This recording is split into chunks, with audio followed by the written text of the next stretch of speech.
and chief. We have already cultivated 30,000 acres. We built a plant that produces starch, 300 tons a day. We are employing 960 permanent workers in one constituency.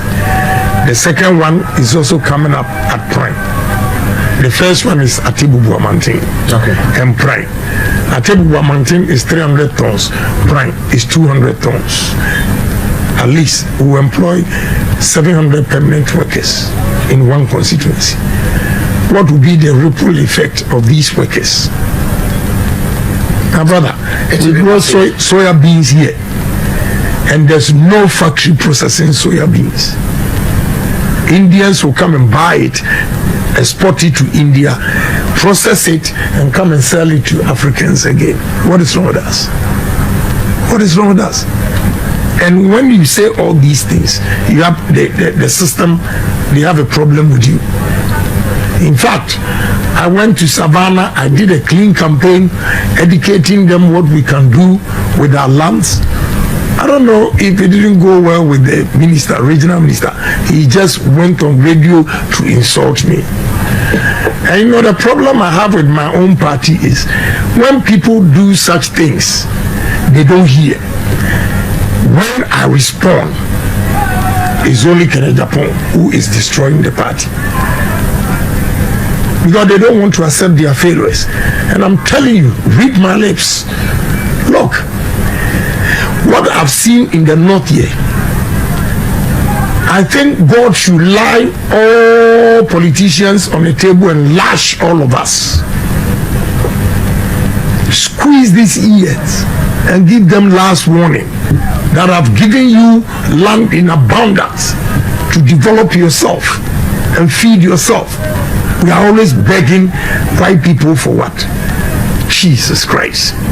Share butter. The share nuts you have here. My first time was coming from Roma when my driver picked me from Wa Airport. Then he gave me the fruits. It's so sweet. Right there, I know what I will do. You don't have one juice factory here for these fruits. What is wrong with us? These fruits, it tastes so well. And you know what? I realize we don't need to mix it with sugar. And therefore, it's organic. And organic juice is more expensive than these ones that they use concentrate. My brother, besides that, the shea butter, my son who came in, he exports shea butter to American market. A kilo of shea butter here in 27 cedis, he sells it $34, which is 480 Ghana cedis. We don't have a single factory here, my brother. Give me opportunity and you see the number of factories. I've lined up investors. And Honorable, one would ask, you are a key member of the New Patriotic Party with all these brilliant ideas, and you seems to be someone closer to the president for so many years before even Nana became the president of the Republic of Ghana. Have you had series of discussion with Mr. President in terms of the direction he's taking the country? Let me tell you, I started from President Kufuor's time when Kwashiga was a Greek minister. Your yam, I took yam to Holland, did the experiment. We can store yam for 8 months. Okay. Kwashiga, you see, the problem with government is they have the public servant, the technical, whatever. My brother, when you suggest something, they don't want to take it. You know, Kwashiga's time, I told them, but fish. June, July, August, Ghanaian fishermen catch a lot of fish, they can't store it and they throw it back into the sea. So we should build blast freeze along the coast.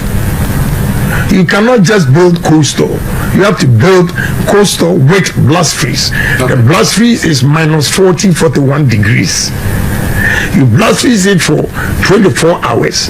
Then you move it to the coastal, where you store it at a temperature of minus 10, minus 12. My brother, do you know what one of the agric technical guy told me? We're going to smoke it. See, Jesus Christ. And let me tell you, from October 2021 to October 2022, I imported fish from Mauritania, $30 million. And we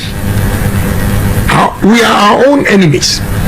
Ghanaians are contracting, they give their license to Chinese, Lebanese, Indians to fish in our waters, and they give them only 1,000 cedis. And they package it on high seas and take it straight to China, European market. Our seas have a lot of tuna and redfish. What is happening? See, so a lot of lapses. Whatever I say, they don't take it. That is why this time I've decided to contest myself. If not, I'll die with my vision. And I don't want to die. I want to make a difference in society before God calls me. Okay. Before you came to the Upper West region, the regions you have been to, the constituency, the executives, are they resonating well with the message of Ken? Well, it depends. It will show from the votes. You know, look, I'm a veteran politician. I've been in politics for 35 years. The mere fact that you come and they hail you doesn't mean they are going to vote for you. Okay. So the D-Day will show if indeed they accepted your message or not. But sometimes you can also tell from their faces that they are genuine. They are genuine. And of course, anybody, any reasonable person who wants to better his life will definitely take my message.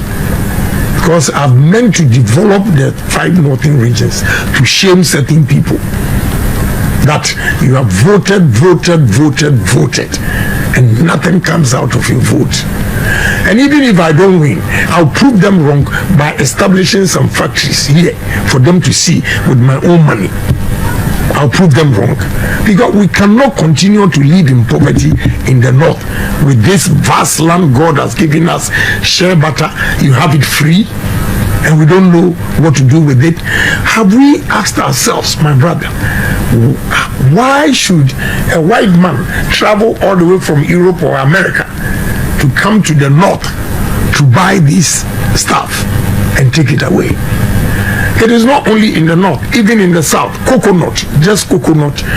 Nigerians send fleets of trucks to western region to buy coconut. Have we asked ourselves, are they only chewing the coconut, or what are they doing with it?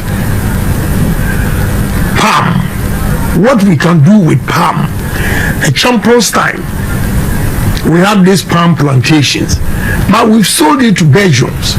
And you know, like the technology I gave you with the sugar cane, when you go to Benzo and Kwai, you know, through palm oil, they produce the phyto oil. Okay. And they use the husk to generate electricity in Ghana here themselves, 2.5 kilowatts a day. What are we doing?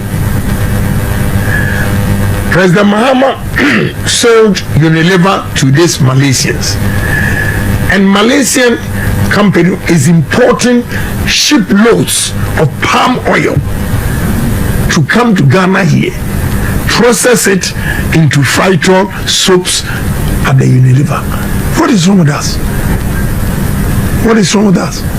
That is what I stand for. So all these things, I've said it over the years, and they don't believe me.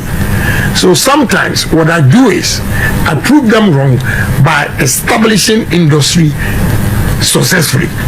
Then they say, oh, this is your store. I say, take your store. When we advise you, you don't take it. And some are so bookish, they are not practical. They only read and get it here, but they have not seen what they are reading physically. I have seen everything that I'm telling you. I've traveled far and wide. I've seen them work elsewhere. That is why I believe that we can also do it. 99.7 FM and also on 91.1 Info Radio. You seem to have a lot of areas you would want to do investment if given the nod, and you even want to stay if you don't even get, but you still want to prove Ghanaians wrong in terms of the things that.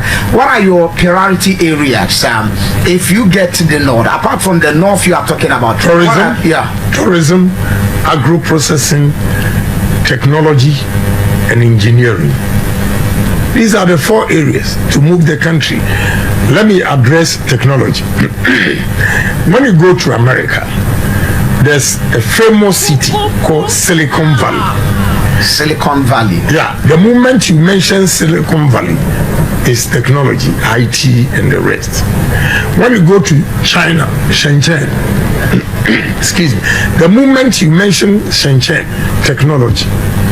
When you go to India, Bangalore, the moment you mention Bangalore, technology.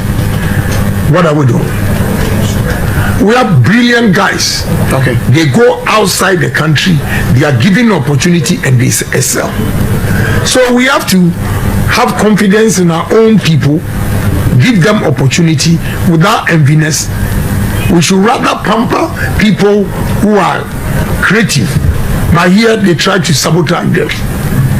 I'm going to change the mindset of Ghanaians so that we love our country and believe in ourselves to move this country. Okay. So technology is one. Engineering. World Technical Institute should not be only technical institute by training the students to be hands-on. Students should be ready to manufacture equipment in this country. Look, when we were young, tech, they manufactured a car called Buafo. By now, we should have improved on it and have advanced cars in this country. What happened? We killed it.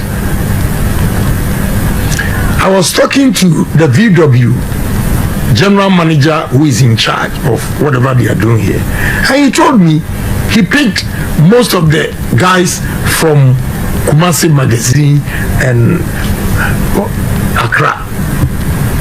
Well, those we call fitter, okay, mechanics. Yeah, and they are building the engines. So we need to encourage people at magazine, Kokompe or whatever. Okay, I'm going around, I've seen guys with talent. They build things, but they don't have the push. We have to identify such people and give them a push. So engineering, I'm going to make sure. Tech, you see the idea Dr. Kwame Nkrumah had about Kwame Nkrumah University of Science and Technology.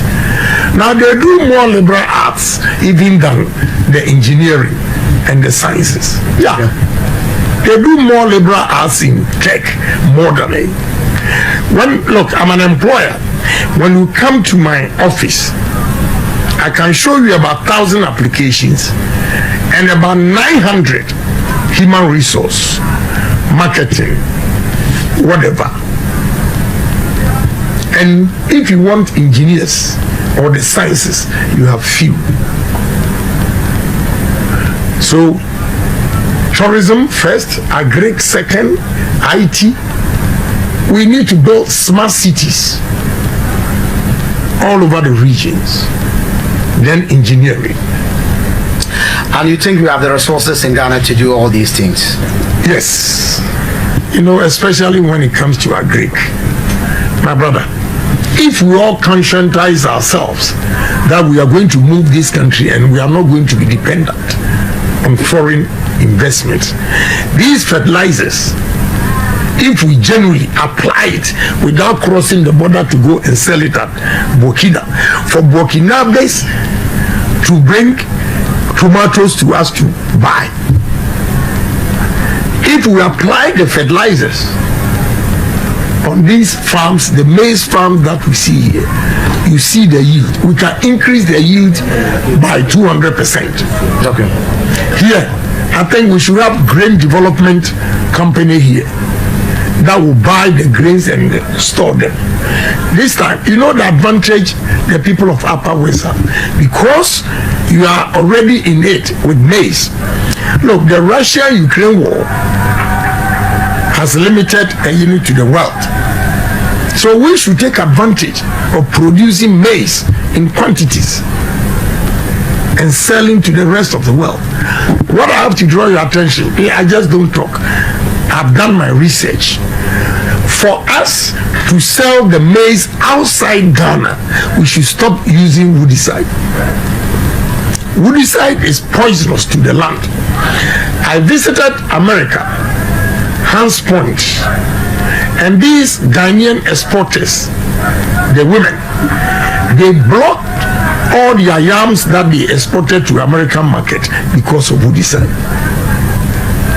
Yeah, I was there when they were asked to pay $5,000 again for them to go and destroy the yam, because they will not allow it to come to American market. So what are we doing to ourselves? If one person is making money out of woodicide, and now because of woodicide we are limited, we can only eat what we produce here but cannot export them. We need to change it. When I said this, I got back to Accra and my wife told me that somebody called and said, oh, we are supporting your husband, but he says he's going to collapse our business. What business? He said, woodicide. I said, yes. If you like, don't vote for me. Ghana first, not individuals. It's killing us. Look at the number of women that lost their money. And let me tell you, we can store yam here for 8 months. You don't even have chips, yam chips processing factory here. We can process the yam and freeze it the same temperature. You blast freeze it, then you move it into the cold room. You have cold vans that will take it to the market. From here, they can travel 500, 800 kilometers to Accra, Kumasi, Takoradi, and sell yam chips. What are we doing? So I have a lot of ideas, and the ideas, I have seen it myself, because I took yam from here to Holland, a company called Grasso, and we did the experiment. They took us to various farms where within the farm they have a warehouse that they store the potatoes. And my brother, the technology is simple. They use blowers like this air conditioning that you have here. You have one going this way, you have another one this way.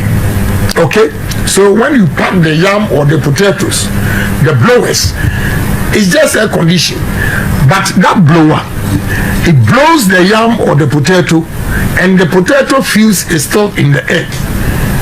Okay. That is how come they are able to store it for 8 months. And they have only one season in America or Europe for potatoes. But 24/7, 365 days, you go to the supermarket, you have potatoes. So they did the experiment. We ate yam with these Dutch people. And they said, it has the same content. We can store yam for 8 months. My brother, I was a great committee member. Kwashiga's time. I said this. How many years now? So I think the ideas I have and what I've seen in other countries working. I was talking to some leaders from India, businessmen, and they were telling me about 24 years ago, India was just like Ghana. Okay. But they decided to build the country, and they've been able to build it. Just like Malaysia, Singapore, and other countries. Yeah, exactly. China. My brother, these same Ghanaians that are here, and we don't even regard them, give them opportunity to travel outside, and they perform wonders. So we have to make sure we change the mindset of Ghanaians, especially the middle class. My brother, we are in this country, and foreign companies are making money in this country. Why is it that we the citizens are not making money? It's our mindset. If you watch, if you have not, I'm telling you today, go to Melcom and Palace and all those things. You see that The top management, they are all foreigners. Okay. Because of mistrust. Because your own Ghanaian manager will connive with the junior workers and go and sell all the products outside. A case has come to me before. I'm also a businessman. I've gone through that several. One Indian guy nearly lost everything because Ghanaians, he produces paper, A4 sheets like this. He knows every row, how many A4 sheets he will get. But anytime he comes, the Ghanaian workers will tell him the roll is finished, but he doesn't have that quantity. So one day he timed them. Somebody hinted him. 3 a.m. they were loading the A4 sheets away. Now, you know the problem with Ghanaians now. The guy, the father, they wanted to move to Nigeria. The father advised that, look, let's bring Indians here. And now, because of these Indians he brought, he's doing so well. To extend that, even air conditioning repeller, he brings him from India. It means we are losing. We don't get any jobs. Because of the lack of trust. Yes, dishonesty. So we need to conscientize Ghanaians to love their country. Ghana is the only country when we are working for somebody and we are working hard, your colleague will discourage you. You are stupid. Why you've taken the job like your father's business. But elsewhere that they've developed, wherever they make their money from, they take the business